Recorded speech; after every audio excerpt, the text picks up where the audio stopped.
There's nothing lovelier than having a really beautiful yard. You know, really beautiful flower beds and really beautiful, majestic trees and pretty shrubs and bushes. It's just really nice to be surrounded by that kind of lovely environment. But what if I told you that every single one of those plants could also be a phenomenally beneficial medicine? Let's talk about that.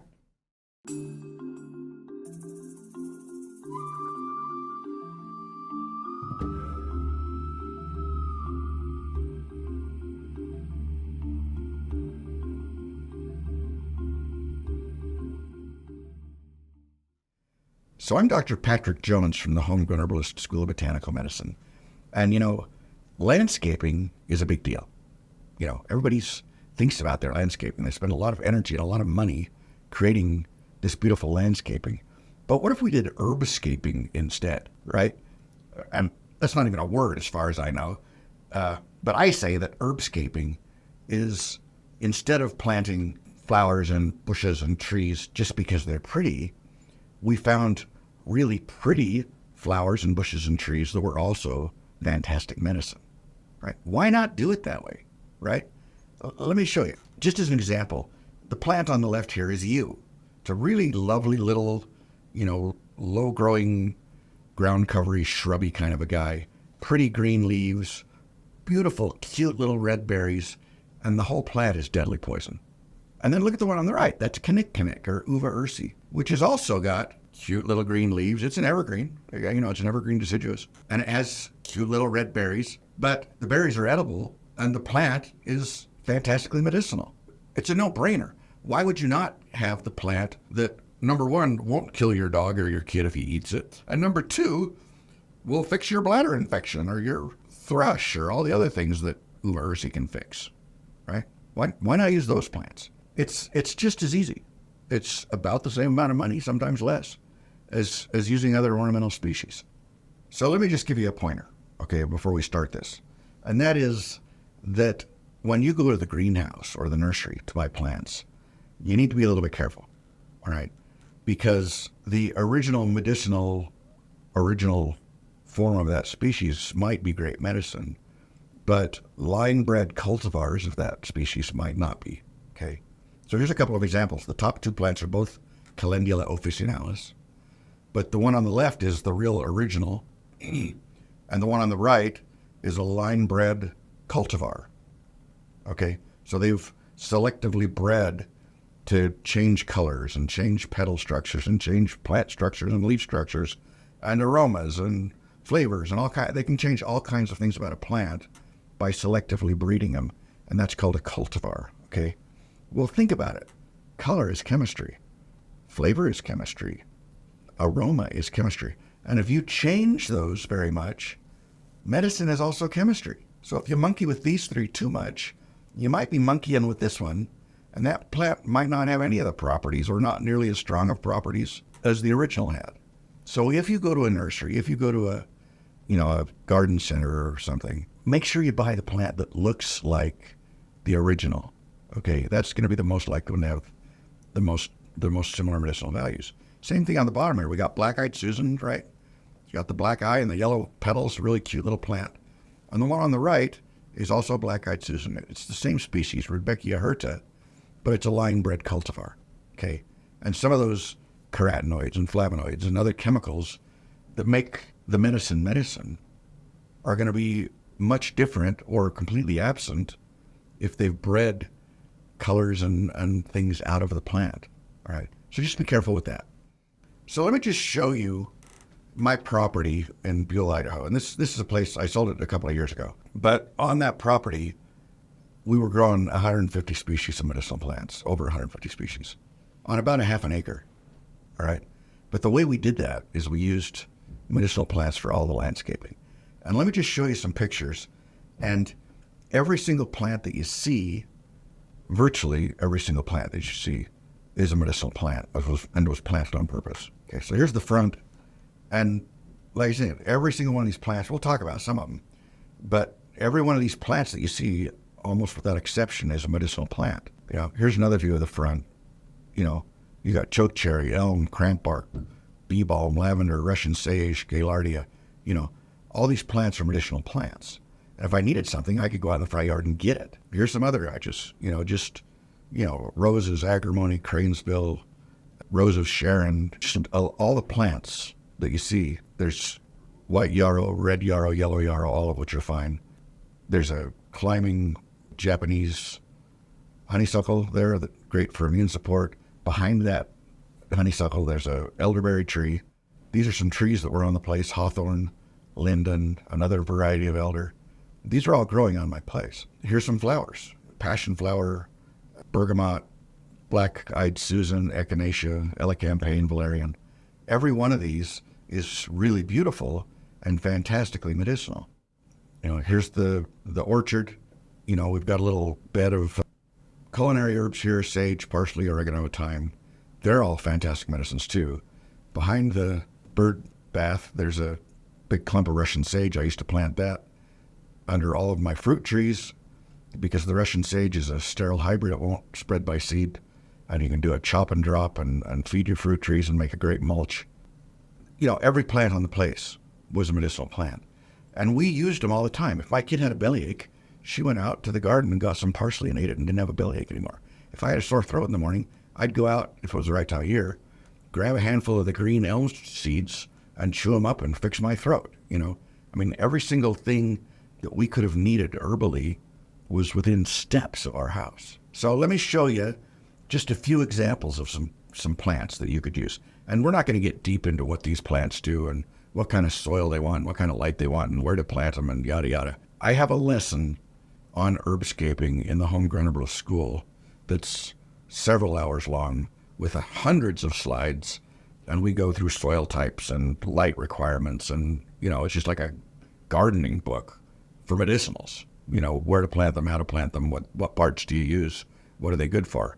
There's also a big video in the school, several hours long, of me going through that property plant by plant and talking about the medicinal applications of each of those kits. And so, if you want to get really deep, come see us at the Home Ground School of Botanical Medicine. But I just want to give you some ideas. I just want to open up to you the possibility, okay? So let's talk about some medicinal trees.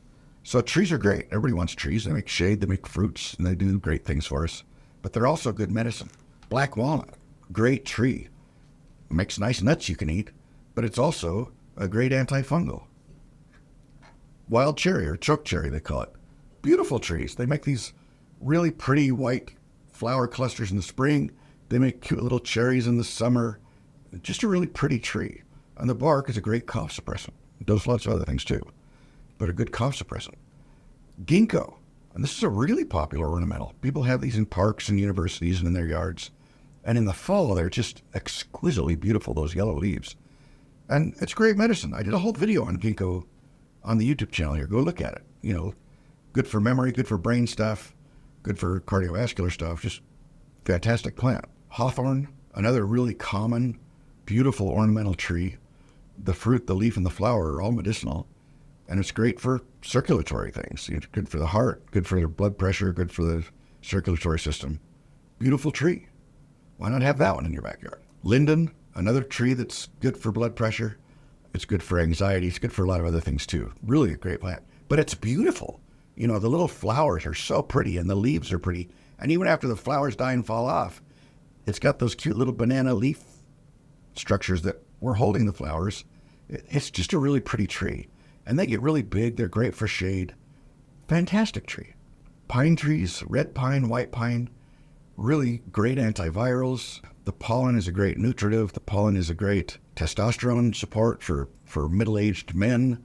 It's a phenomenal nutritive. The trees are a great medicine, but it also gives a lot of privacy, gives a lot of shade, and they're beautiful.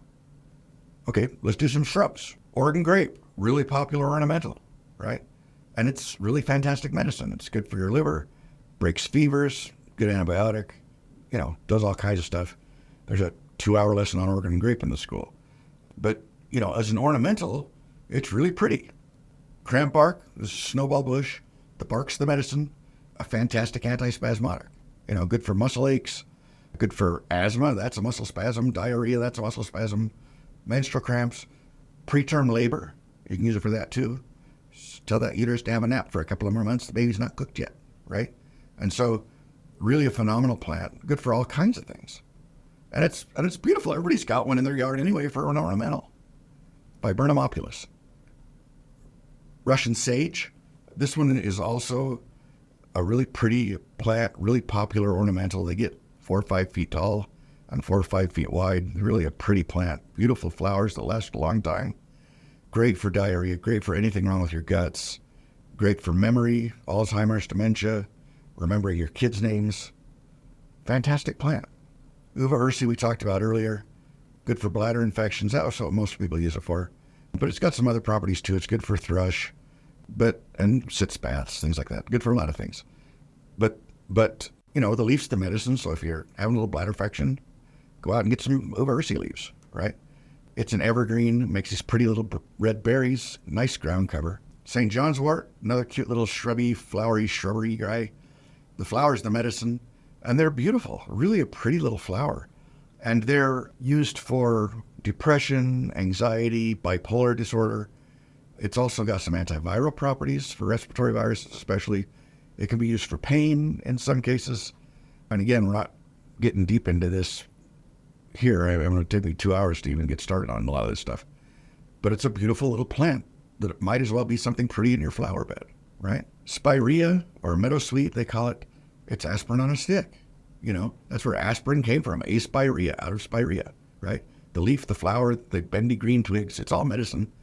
It's just like aspirin. Good for fevers, good for pain, inflammations. Everything aspirin does, it does, except giving you a stomach ulcer, which aspirin does. This one cures stomach ulcers. Okay, so. All right, beautiful plants. Let's do some flowers. There's a million flowers. I mean, holy cow, we could go hours and hours just on flowers that are medicinal. Bergamot. Now, this is not the bergamot they make the essential oil out of. That's a little citrus fruit from Malaysia or somewhere. This is a mint plant, mint family. But the plant's very medicinal. It's good for anything that's making your guts unhappy. It's got antiviral properties against some of the respiratory viruses. It's a good immune stimulant. Breaks fevers. Mostly, what I like it for a lot is it's an antifungal. Great for, ringworm, athlete's foot, stuff like that. Candida. Beautiful plant. Black-eyed Susan. We mentioned this one earlier. Black-eyed Susan is an immune stimulant. It's a cousin of echinacea. It does everything echinacea does. The flower and the root are both medicinal. Good immune stimulant. Has some antibacterial properties, but most of that's from immune stimulation. And antiviral properties, same thing. Mostly it's immune stimulating. Helps cartilage heal. Fantastic for rattlesnake bite and brown recluse and hobo spider bites. I've used it for those things with amazing results. And they're cute as a bug. I mean, why wouldn't you want these in your flower beds? Cardinal flower. This is a species of lobelia. Lobelia is a very common medicinal. This is Lobelia cardinalis. But they're lovely. Lobelia is another antispasmodic like cranbark was. And it has some other properties too. It's a good expectorant. Great medicine for asthma because it relaxes the bronchi. And it's an expectorant to get the goobers out. I mean, what else do you want if you're having an asthma attack, right? But it's good for muscle cramps or things anywhere else in the body that involve muscle contractures and spasms. California poppy, another beautiful little flower. The whole flower is the medicine, the whole plant. It's good for pain. It's good for anxiety, stress, panic attacks, just and other things. There's a YouTube video on this one too that I did. Go look it up. Great little flower, so cute. Valerian, beautiful flower, and they smell exquisitely, gloriously lovely. I mean, you walk past a valerian flower and smell that flower, and it's just like, oh, everything's going to be lovely today. She's advertising. She's advertising for her stinky roots that smell like dirty socks that will make you feel that way, okay? So it's another nervine. It's a good for insomnia, but it's also good for panic attacks and anxiety and things like that. It's also really good for pain. You can put the tincture on topically, and it'll make just about anything quit hurting. Peony, this is a white peony, Peony lactiflora. Really a great plant. It's really good for female reproductive issues, irregular cycles, fibroids, endometriosis, painful menses, things like that. Really a great plant and gloriously pretty. I mean, what a beautiful flower. Okay, let's do some vines and climbers, right? You want some of those. You got some trellises, you got some thingies on your walls that pretty things you're supposed to climb up. Let's look at vines and climbers. So this is grape leaf. And you think, wait a minute, that's not ornamental. Well, why not? It's pretty. Put it along your fences, right? This is just grapes. It's grapes, like grapes you eat or make grape juice out of. And the leaf is a fantastic medicine. It's really good for shutting down cytokine storms, which is the thing that happens in some influenzas, like the Spanish flu did this a lot. COVID-19 did this a lot, where a person's immune response from the cytokines would create what they call a cytokine storm, and they would actually drown in their own immune response. That's why they were dying of the Spanish flu, and why a lot of people were dying of COVID is from those cytokine storms. Well, grape leaf shuts that down. I mean, I've seen it on some really significant cases. It's also a good anti-inflammatory. People are starting to use it for arthritis. It's sort of a very trendy, not grape leaf, but resveratrol, which is the chemical it contains, right? They won't actually sell you the plant. But resveratrol is the plant that's doing all those things. And it's a real trendy nutraceutical right now for inflammation and arthritis. Hops, another really fun climber, really great for trellises and things like that. Hops is sort of calming and sedating. It's good for insomnia. It's also good for GI stuff. You know, if you've got stomach aches or colic or diarrhea, things like that, it really helps that. It's got some antibiotic properties too. So if it's a bacterial diarrhea, even better, right? But it's good for other antibiotic things too. The thing I like it for, and the thing I use it most for, is for pain. I discovered that completely by accident, that if you spray the tincture on topically, it'll make about anything quit hurting. It's astounding for pain. I did a YouTube video on my channel on hops. Go look that one up. Japanese honeysuckle, another really great one. You know, pretty little flowers, and it's a great immune stimulant. It's great for respiratory infections. Why not have a pretty little flower that's good for something climbing up your wall, right? Passion flower. This is another one that's really beautiful. It's a climber. It'll go up anything. And it makes these beautiful, great, big purple, alien-looking, exotic flowers. I'm growing this in Idaho. So if you live, well, we're like 5B, I think, is our USDA zone.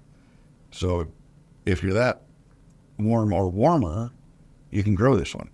Really great for pain, really great for anxiety. It's especially good for pain associated with the urinary tract or the reproductive tract. So if somebody has like interstitial cystitis or, you know, pain from a prostate inflammation or uterine pain, you know, it just seems to have a real affinity for those pains.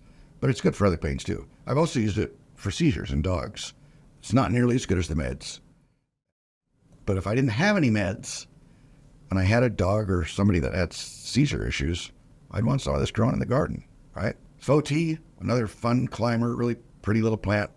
It's a good adaptogen. It just makes you feel better. It's good for stress. It's good for just keeping the body healthy and happy.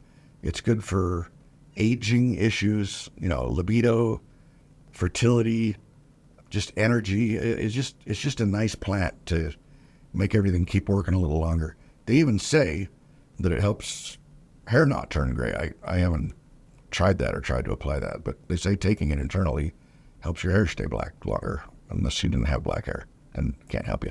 You get the idea. So anyway, there you go. That's just sort of a crash course, drive-by lesson on medicinal plants, but they're plants that you can use to beautify your property and do your landscaping. And you know, like I said, there's a really deep lesson on this in the Homegrown Herbalist School where we talk about soil requirements and all the other things. And there's all kinds of other much deeper lessons on specific plants and what their medicinal applications are, what parts you use, how you use it, when you use it, when it's safe, when it's not safe. But I just wanted to kind of introduce you to the idea that your yard and your gardens don't just have to be pretty. They can also be a living pharmacy. You know, we spend so much time nurturing and tending and loving these plants to beautify our homes. But you know what? They would also like to nurture and tend and love us too. That's what they were created for. And we're crazy if we're not using them for both things. I'm Dr. Patrick Jones from the Homegrown Herbalist School of Botanical Medicine. I hope you'll share this video with people. Let's get this idea out there. Let's have people growing things that can be a blessing to them. And if you like the video, click the little like button. If you want to support the channel and help us do more of what we're doing, click that subscribe button. It really helps us. I'm Dr. Patrick Jones from from the Homegrown Herbalist School of Botanical Medicine, and thanks for listening.